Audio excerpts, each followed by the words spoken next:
ಜ್ಞಾನದ ನದಿಯಿಂದ ಜೀವನದ ಧ್ವನಿ ರೇಡಿಯೋ ಮಾನಸ 89.6 FM.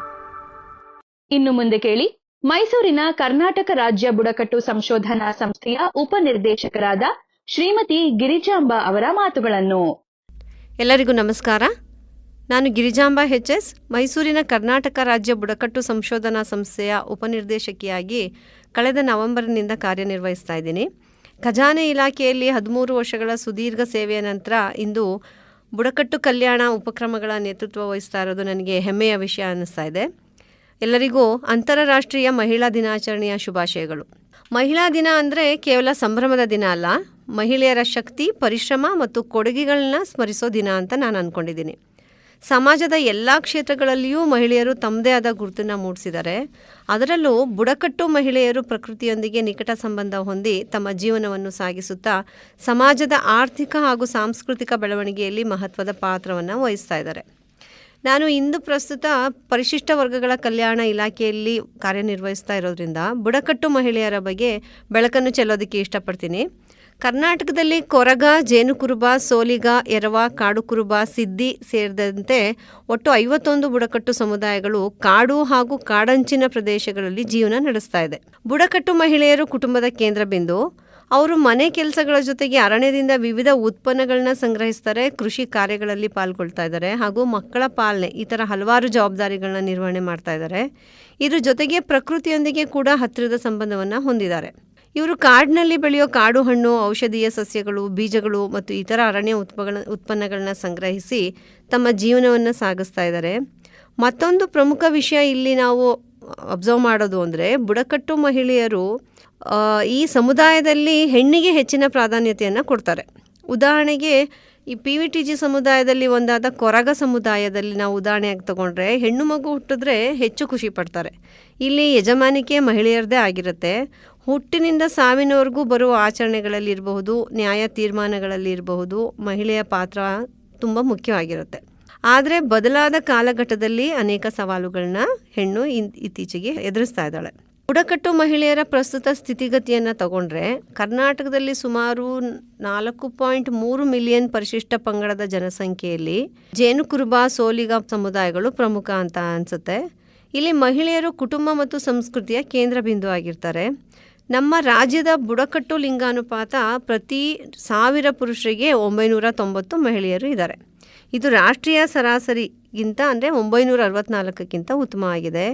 ಹೀಗಿದ್ರೂ ಇವರಲ್ಲಿ ಕಡಿಮೆ ಶಿಕ್ಷಣ, ಹೆಚ್ಚಾಗಿ ಶಾಲೆಗೆ ಗೈರು ಹಾಜರಾಗೋದು, ಅಪೌಷ್ಟಿಕತೆ, ಆರ್ಥಿಕ ಅವಲಂಬನೆ, ಸಾಂಸ್ಕೃತಿಕ ಶೋಷಣೆ ಅಂತ ಸವಾಲುಗಳನ್ನ ಎದುರಿಸ್ತಾ ಇದ್ದಾರೆ.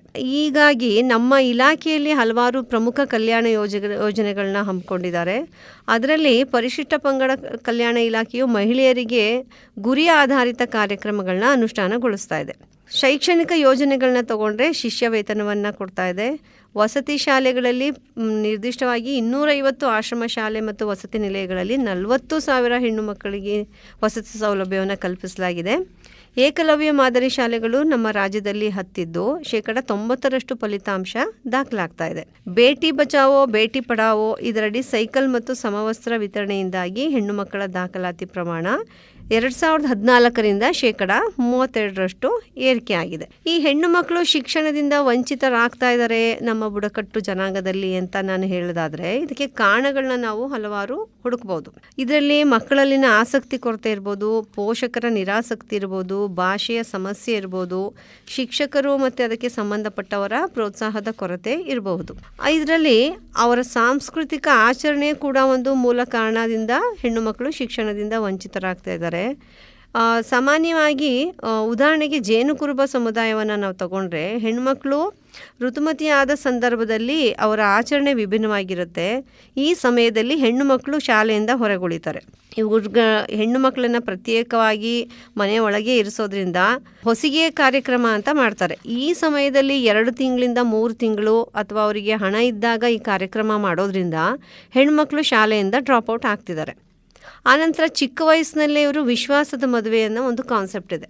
ಅಂದರೆ ಬಾಲ್ಯ ವಿವಾಹ ಕಾನ್ಸೆಪ್ಟ್ ಇಲ್ಲ, ಆದರೆ ಸಂಸ್ಕೃತಿ ಹೆಸರಿನಲ್ಲಿ ಏನಾಗ್ತಿದೆ, ಇವರಲ್ಲಿ ಬೇಗನೆ ಮದುವೆ ಆಗ್ತಾ ಇದೆ. ಇದರಿಂದ ಏನು ಮಕ್ಕಳಿಗೆ ಆರೋಗ್ಯದ ಸಮಸ್ಯೆಗಳು ಕೂಡ ಹೆಚ್ಚಾಗಿ ಉಂಟಾಗ್ತಿದೆ. ಜೊತೆಗೆ ಅರಣ್ಯ ಪ್ರದೇಶಗಳಲ್ಲಿ ವಾಸಿಸುವುದರಿಂದ ಇವರಿಗೆ ಆರೋಗ್ಯ ಸೇವೆ, ಮೂಲಭೂತ ಸೌಲಭ್ಯಗಳಿಂದ ಕೂಡ ಇವರು ವಂಚಿತರಾಗ್ತಿದ್ದಾರೆ. ಇತ್ತೀಚಿನ ದಿನಗಳಲ್ಲಿ ಇದಕ್ಕೆ ಸರ್ಕಾರ ಹಲವಾರು ಕ್ರಮಗಳನ್ನ ಕೈಗೊಂಡು ಬುಡಕಟ್ಟು ಮಹಿಳೆಯರ ಅಭಿವೃದ್ಧಿಗೆ ಹಲವಾರು ಯೋಜನೆಗಳನ್ನ ಜಾರಿಗೆ ತಂದಿದೆ. ಶಿಕ್ಷಣವನ್ನು ಉತ್ತೇಜಿಸ್ತಾ ಇದೆ, ಆರೋಗ್ಯ ಸೇವೆಯನ್ನು ಕೊಡ್ತಾ ಇದೆ, ಸ್ವಸಹಾಯ ಸಂಘಗಳ ಮೂಲಕ ಆರ್ಥಿಕ ಸಬಲೀಕರಣವನ್ನು ಕೂಡ ಮಾಡ್ತಾ ಇದೆ. ಆರೋಗ್ಯ ಮತ್ತು ಮೂಲಸೌಕರ್ಯ ಯೋಜನೆಯನ್ನು ತೆಗೆದುಕೊಂಡ್ರೆ PVTG ಮಿಷನ್ ಅಂತ ಮಾಡಿದೆ. 75 ಸಂಚಾರಿ ವೈದ್ಯಕೀಯ ಘಟಕಗಳ ಮೂಲಕ ಸುಮಾರು 7.5 ಲಕ್ಷ ಕುಟುಂಬಗಳಿಗೆ ಆರೋಗ್ಯ ಸೇವೆಯನ್ನು ನೀಡ್ತಾ ಇದೆ. ಇದರಿಂದ ಅನುಕೂಲ ಆಗ್ತಾ ಇದೆ. ಇನ್ನು ವಸತಿ ಯೋಜನೆಯನ್ನು ತಗೊಂಡ್ರೆ ಪ್ರಧಾನಮಂತ್ರಿ ಆವಾಸ್ ಯೋಜನೆಯಡಿ 60,000 ಪಕ್ಕಾ ಮನೆಗಳನ್ನ ನಮ್ಮ ಸರ್ಕಾರ ನಿರ್ಮಾಣ ಮಾಡಿದೆ. ಸ್ತ್ರೀ ಶಕ್ತಿ ಉದ್ಯೋಗಿನಿ ಯೋಜನೆಯಡಿ ಸುಮಾರು 18,000 ಸ್ವಸಹಾಯ ಗುಂಪುಗಳಿಗೆ 2,000 ಕೋಟಿ ಮೈಕ್ರೋ ಕ್ರೆಡಿಟ್ ಸಾಲವನ್ನು ಒದಗಿಸಲಾಗ್ತಾ ಇದೆ. ವಂಧನ್ ಯೋಜನೆಯಡಿ 50 ಕಿರು ಅರಣ್ಯ ಉತ್ಪನ್ನ ಸಂಸ್ಕರಣಾ ಕೇಂದ್ರಗಳನ್ನ ಸ್ಥಾಪಿಸಲಾಗಿದೆ. ಆದಿವಾಸಿ ಮಹಿಳಾ ಸಬಲೀಕರಣ ಯೋಜನೆಯಡಿ 4% ಬಡ್ಡಿ ದರದಲ್ಲಿ ಅಂದಾಜು 2 ಲಕ್ಷದವರೆಗೆ ಸಾಲವನ್ನು ನೀಡಲಾಗ್ತಾ ಇದೆ. ಈ ಥರ ಎಲ್ಲ ಉಪಕ್ರಮಗಳನ್ನ ನಮ್ಮ ಸರ್ಕಾರ ಕೈಗೊಂಡು ನಮ್ಮ ಬುಡಕಟ್ಟು ಮಹಿಳೆಯರ ಜೀವನವನ್ನು ಉತ್ತಮಗೊಳಿಸಲಿಕ್ಕೆ ಎಲ್ಲರ ಮೂಲಕ ನಾವು ಪ್ರಯತ್ನವನ್ನು ಪಡ್ತಾ ಇದ್ದೀವಿ. ಇನ್ನೂ ಹೇಳೋದಾದರೆ ಬುಡಕಟ್ಟು ಮಹಿಳೆಯರು ನಮ್ಮ ಸಮಾಜದ ಅತ್ಯಮೂಲ್ಯ ಸಂಪತ್ತು ಅಂತ ನಾನು ಭಾವಿಸ್ತೀನಿ. ಅವರ ಜ್ಞಾನ, ಸಂಸ್ಕೃತಿ ಮತ್ತು ಪರಿಶ್ರಮ ನಮ್ಮ ಸಮಾಜವನ್ನು ಶ್ರೀಮಂತಗೊಳಿಸ್ತಾ ಇದೆ. ಬುಡಕಟ್ಟು ಮಹಿಳೆಯರು ಕುಟುಂಬದ ಬೆನ್ನೆಲುಬು. ಅವರು ಕೃಷಿ, ಅರಣ್ಯ ಉತ್ಪನ್ನಗಳ ಸಂಗ್ರಹಣೆ, ಕುಟುಂಬದ ಜವಾಬ್ದಾರಿ, ಸಂಸ್ಕೃತಿ ಮತ್ತು ಪರಂಪರೆಯನ್ನು ಮುಂದಿನ ಪೀಳಿಗೆಗೆ ಸಾಗಿಸೋ ಒಂದು ಮಹತ್ವದ ಕೆಲಸವನ್ನು ಮಾಡ್ತಾ ಇದ್ದಾರೆ. ಇತ್ತೀಚೆಗೆ ಉಂಟಾಗುತ್ತಿರೋ ಸವಾಲು ಮತ್ತು ಕೊರತೆಗಳ ನಡುವೆನೂ ಕೂಡ ಅವ್ರು ಏನು ಮಾಡ್ತಾ ಇದ್ದಾರೆ, ಧೈರ್ಯ, ಸಹನೆ ಮತ್ತು ಶ್ರಮದ ಮೂಲಕ ನಮ್ಮೆಲ್ರಿಗೂ ಪ್ರೇರಣೆ ಆಗಿದ್ದಾರೆ ಅಂತ ನಾನು ಹೇಳೋದಕ್ಕೆ ಇಷ್ಟಪಡ್ತೀನಿ. ಇಂದಿನ ದಿನದಲ್ಲಿ ಬುಡಕಟ್ಟು ಮಹಿಳೆಯರ ಶಿಕ್ಷಣ, ಆರೋಗ್ಯ, ಆರ್ಥಿಕ ಸ್ವಾವಲಂಬನೆ ಮತ್ತು ಹಕ್ಕುಗಳ ಬಗ್ಗೆ ನಾವು ಹೆಚ್ಚಿನ ಗಮನ ಕೊಡಬೇಕಾಗಿದೆ. ಮಹಿಳೆಯರು ಬಲವಾಗಿದ್ದರೆ ಕುಟುಂಬ ಬಲವಾಗುತ್ತೆ ಅನ್ನೋದು ಅವರ ದೃಢವಾದ ನಂಬಿಕೆ. ಹಾಗಾಗಿ ಈ ಮಹಿಳಾ ದಿನದಂದು ನಾವು ಬುಡಕಟ್ಟು ಮಹಿಳೆಯರ ಶಕ್ತಿ, ಸಂಸ್ಕೃತಿ ಮತ್ತು ಪರಿಶ್ರಮವನ್ನು ಗೌರವಿಸಿ ಅವರ ಅಭಿವೃದ್ಧಿಗೆ ಕೈ ಜೋಡಿಸೋ ಸಂಕಲ್ಪ ಮಾಡಬೇಕು ಅಂತ ನಾನು ಹೇಳೋಕ್ಕೆ ಇಷ್ಟಪಡ್ತೀನಿ. ಜೊತೆಗೆ ಇತ್ತೀಚಿನ ವರ್ಷದಲ್ಲಿ ಸರ್ಕಾರ ಮತ್ತು ವಿವಿಧ ಸಂಸ್ಥೆಗಳು ಬುಡಕಟ್ಟು ಮಹಿಳೆಯರ ಅಭಿವೃದ್ಧಿಗೆ ಹಲವಾರು ಯೋಜನೆಗಳನ್ನ ಜಾರಿಗೆ ತಂದಿವೆ. ಉದಾಹರಣೆ, ಶಿಕ್ಷಣವನ್ನು ಉತ್ತೇಜಿಸುವುದು, ಆರೋಗ್ಯ ಸೇವೆಗಳನ್ನ ಸುಧಾರಿಸುವುದು, ಸ್ವಸಹಾಯ ಸಂಘಗಳ ಮೂಲಕ ಆರ್ಥಿಕ ಸಬಲೀಕರಣ ಮಾಡುವುದು ಇವುಗಳಲ್ಲಿ ಪ್ರಮುಖ. ಹಾಗಾಗಿ ಬೆಳವಣಿಗೆಯಷ್ಟು ಬುಡಕಟ್ಟು ಮಹಿಳೆಯರು ಡಾಕ್ಟರು ಅಥವಾ PhD, BSc nursing, diploma, master degree ಪದವಿ ಪಡೆಯುವಲ್ಲಿ ಮುಂದಾಗ್ತಾ ಇದ್ದಾರೆ. ಅಂದರೆ ಇತ್ತೀಚಿನ ಸರ್ಕಾರದ ಉಪಕ್ರಮಗಳಿಂದ ಇವರು ಕೂಡ ಮುಖ್ಯವಾಹಿನಿಗೆ ಬರ್ತಾ ಇದ್ದಾರೆ ಅಂತಲೇ ನಾವು ಹೇಳ್ಬೋದು. ಆದರೆ ಉದ್ಯೋಗದ ಅವಕಾಶ ಕಡಿಮೆ ಇರೋದ್ರಿಂದ, ಜೊತೆಗೆ ಇತರರೊಡನೆ ಇವರು ಸ್ಪರ್ಧಿಸಲು ಆಗದೇ ಇರೋದ್ರಿಂದ, ಜೊತೆಗೆ ಸಮುದಾಯದಲ್ಲಿ ರೋಲ್ ಮಾಡೆಲ್ಗಳು ಕಡಿಮೆ ಇರೋದ್ರಿಂದ ಬುಡಕಟ್ಟು ಸಮುದಾಯದ ಹೆಣ್ಣು ಮಕ್ಕಳು ಶಿಕ್ಷಣ ಪಡೆಯುವಲ್ಲಿ ಹಿಂಜರಿತಾ ಇದ್ದಾರೆ. ಇವೆಲ್ಲ ಸಮಸ್ಯೆಗಳನ್ನ ನಿವಾರಿಸೋ ನಿಟ್ಟಿನಲ್ಲಿ ನಮ್ಮ ಬುಡಕಟ್ಟು ಸಂಶೋಧನಾ ಸಂಸ್ಥೆಯು ಕೂಡ ಹಲವಾರು ಕಾರ್ಯಕ್ರಮಗಳನ್ನ ಹಮ್ಮಿಕೊಂಡಿದೆ. ಮುಂದಿನ ಆರ್ಥಿಕ ವರ್ಷದಲ್ಲಿ ಬುಡಕಟ್ಟು ಮಹಿಳೆಯರಿಗೆ ಅಂತಲೇ ಉದ್ಯೋಗಾವಕಾಶವನ್ನು ಸೃಷ್ಟಿಸೋ ನಿಟ್ಟಿನಲ್ಲಿ ನಾವು ಹಲವಾರು ಕಾರ್ಯಕ್ರಮಗಳನ್ನ ಹಮ್ಮಿಕೊಳ್ತಾ ಇದ್ದೀವಿ. ಇದಕ್ಕೆ ನಮ್ಮ ಇಲಾಖೆಯ ನಿರ್ದೇಶಕರಾದ ಶ್ರೀ ಯೋಗೀಶ್ ಸರ್ ಅವರು, ನಮ್ಮ ಸೆಕ್ರೆಟರಿ ಮೇಡಮ್ ಆದ ಕನಗವಲ್ಲಿ ಮೇಡಮ್ರವರ ನಿರಂತರ ಸಹಕಾರದಿಂದ ನಾವು ಬುಡಕಟ್ಟು ಸಂಶೋಧನಾ ಸಂಸ್ಥೆಯಲ್ಲಿ ಈ ಥರ ಬುಡಕಟ್ಟು ಮಹಿಳೆಯರನ್ನ ಸ್ಥಿತಿಗತಿಗಳನ್ನ ಉತ್ತಮ ಮಾಡಬೇಕು ಅನ್ನೋ ಒಂದು ಅಂಶವನ್ನು ಪ್ರಧಾನವಾಗಿ ಇಟ್ಕೊಂಡು ಮುಂದಿನ ಆರ್ಥಿಕ ವರ್ಷದಲ್ಲಿ ಹಲವಾರು ಕಾರ್ಯಕ್ರಮಗಳನ್ನ ಹಮ್ಮಿಕೊಳ್ತಾ ಇದ್ದೀವಿ. ರೇಡಿಯೋ ಮಾನಸ ವತಿಯಿಂದ ಇಂದು ಬುಡಕಟ್ಟು ಮಹಿಳೆಯರ ಪರಿಸ್ಥಿತಿಯ ಬಗ್ಗೆ, ಅಂತಾರಾಷ್ಟ್ರೀಯ ಮಹಿಳಾ ದಿನಾಚರಣೆಯ ಬಗ್ಗೆ ಮಾತನಾಡೋದಕ್ಕೆ ಅವಕಾಶ ಮಾಡಿಕೊಟ್ಟೋದಕ್ಕೆ ನಾನು ಬುಡಕಟ್ಟು ಸಂಶೋಧನಾ ಸಂಸ್ಥೆಯ ಪರವಾಗಿ ಧನ್ಯವಾದಗಳನ್ನ ಹೇಳ್ತಾ ಇದ್ದೀನಿ.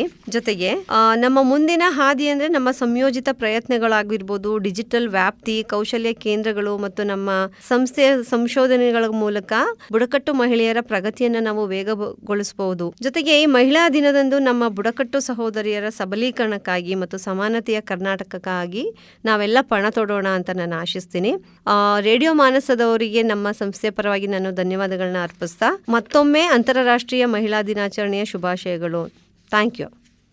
ಇದುವರೆಗೂ ಮೈಸೂರಿನ ಕರ್ನಾಟಕ ರಾಜ್ಯ ಬುಡಕಟ್ಟು ಸಂಶೋಧನಾ ಸಂಸ್ಥೆಯ ಉಪನಿರ್ದೇಶಕರಾದ ಶ್ರೀಮತಿ ಗಿರಿಜಾಂಬಾ ಅವರ ಮಾತುಗಳನ್ನ ಕೇಳಿದಿರಿ.